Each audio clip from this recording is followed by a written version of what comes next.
काही प्रश्न उपस्थित न्यायालयाने करण्यात आलेले आहेत, काही दिशानिर्देश देण्यात आलेले आहेत। मी आपलं लक्ष आतापर्यंत महाराष्ट्रामध्ये ह्या पीडित व्यक्तीची बाजू कोणीही जी आणली नव्हती, ती न्यायालयाने जे प्रश्न उपस्थित केलेत त्याच्या माध्यमातून मी आपणासमोर या पीडिताची बाजू मांडण्यासाठी आपल्या समोर आलेलो आहे। पहिला प्रश्न जर कोर्टाने हा विचारला, ज्या व्यक्तीचा तुम्ही एन्काउंटर केला असं म्हणताय त्या व्यक्तीच्या वडिलांची प्रथम खबरी अहवाल म्हणजे FIR का दाखल केली नाही? दुसरा गोष्ट, ह्या प्रकरणामध्ये पोलिसांनी जो व्यक्तीचा एन्काउंटर केला त्याच्याच विरोधात अटेम्प्ट टू मर्डर चा गुन्हा दाखल केलाय आणि यांची जे अकस्मात मृत्यू ADR ज्याला म्हणतो तो गुन्हा दाखल केला आणि तो त्या गुन्ह्याचा तपास CID कडे वर्ग केला। परंतु प्रकार असा आहे, हे कोर्टाच्या आता लक्षात आलं, ते पेपर देखील CID कडे केलेले नाहीयेत याची गंभीर दखल कोर्टाने घेतलेली आहे आणि सरकारी पक्षातर्फे सांगण्यात आलं की आम्ही आजच्या आजच हे पेपर्स आम्ही तिकडे पाठवून देतो CID कडे। दुसरी गोष्ट, जे सगळं रेकॉर्ड पाहिल्यानंतर न्यायमूर्ती PK चव्हाण साहेबांनी एक प्रश्न उपस्थित केला आणि त्यांनी म्हटलं, रेकॉर्ड पाहिल्यानंतर असं आम्हाला दिसून येतंय की पॉइंट ब्लँक फायर केलेला आहे त्या व्यक्तीचा, पॉइंट ब्लँक फायर केलेला आहे, हा प्रश्न उपस्थित केलेला आहे।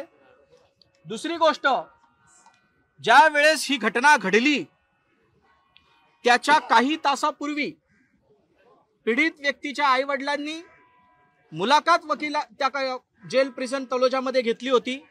त्यामध्ये त्याने चिठ्ठी दिली, मला कॅन्टीन पाहिजे, 400 ते 500 रुपये तुम्ही आम्हाला पाठवा मनी ऑर्डरने आणि माझी बेल कधी होईल, चार्जशीट दाखल झालेला आहे। तो आशावादी होता त्याच्या बेलसाठी, तो तिथे राहण्याच्या तयारीत होता तळोजा प्रिझनमध्ये, म्हणून त्यांनी कॅन्टीनची 400-500 रुपयाची मागणी केली। यावरून प्राथमिक दृष्ट्या हे दिसतंय की पोलिसांचा जो बनाव आहे की याने तावडीतून सुटण्यासाठी पोलिसांवरती फायरिंग केली, तो प्राथमिक दृष्ट्या ह्या पीडित व्यक्तीच्या कथनावरून खोटा आहे हे दिसून येत आहे।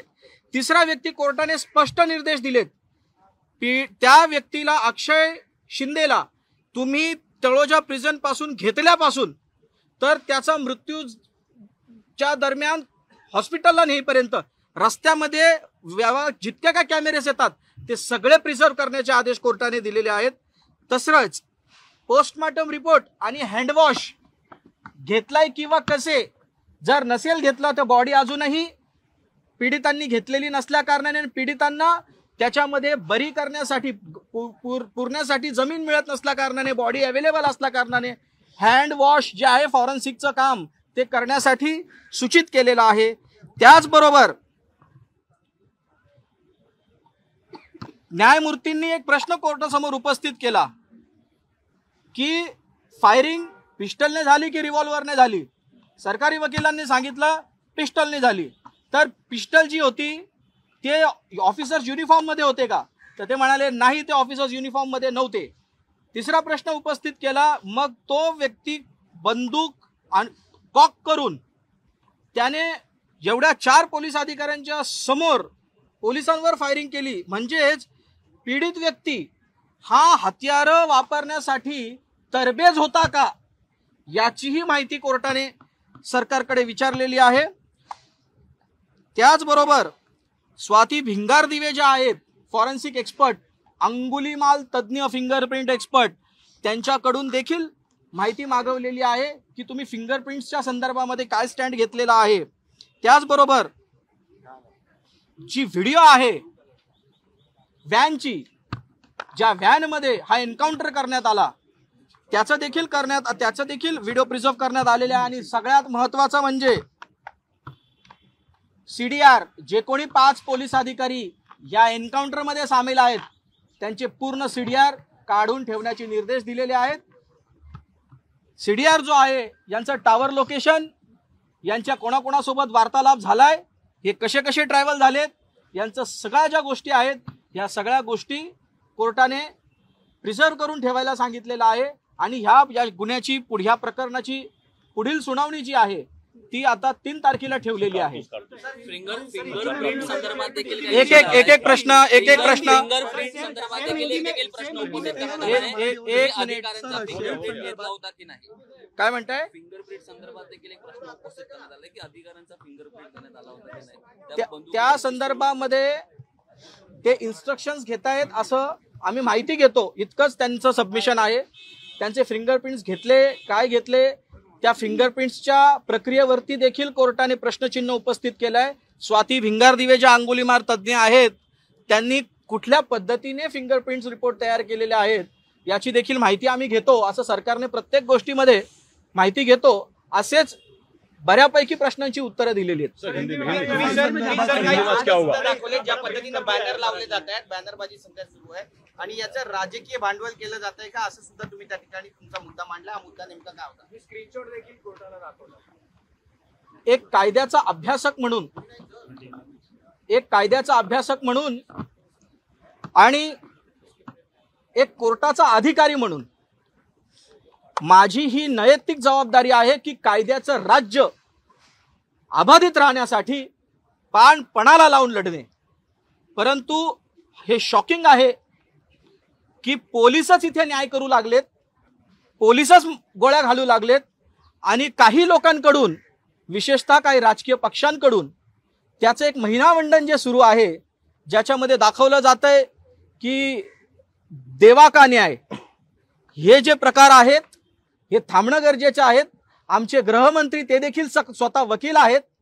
एक तर त्यांनी गृहमंत्रीपद सोडून न्यायव्यवस्थेत येऊन न्याय तरी द्यावा, किंवा अशाच प्रकारे जर त्यांच्या पद्धतीने ह्या प्रकारचं महिमामंडन होईल तर सत्तेचा कोणी अमरपट्टा घालून आलेलं नाहीये. प्रत्येकाला विरोधात जावं लागतंय आणि जर आताच्या सत्तेतली लोक ते विरोधात गेले, त्यांनी जर असंच पायंडा पाडला तर आपलं राज्य महाराष्ट्राचं जे आपण फुले शाहू आंबेडकरांचं म्हणतो ते पोलीस राज होण्यासाठी जास्त वेळ लागणार नाही. म्हणून पत्रकारांची, वकिलांची आणि सजग नागरिकांची आणि न्यायालयाची देखील जबाबदारी आहे की अशा पद्धतीचा जर न्याय जर कुठल्या पद्धतीने पोलीस करत असतील तर त्याचं खंडन केलं पाहिजे.